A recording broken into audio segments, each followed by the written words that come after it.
A lot of people, when getting PPF, ask the same question: is thicker always better? It sounds reasonable. Thicker should mean stronger protection. But in reality, it's not that simple.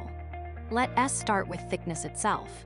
Most of a film's thickness comes from the middle substrate. For example, in an 8mm film, about 70% of that thickness is just the base layer.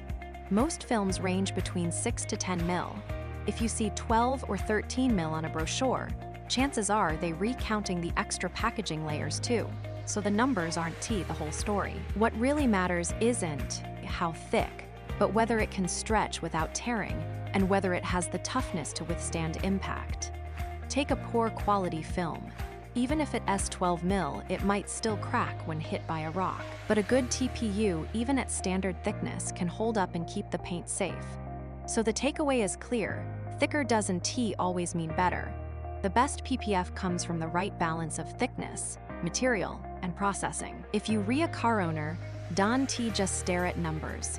Look at the quality of the film and the way it's installed. And if you a distributor in today's global market, the value you bring isn't the thickest film, but the right solution for the right customer.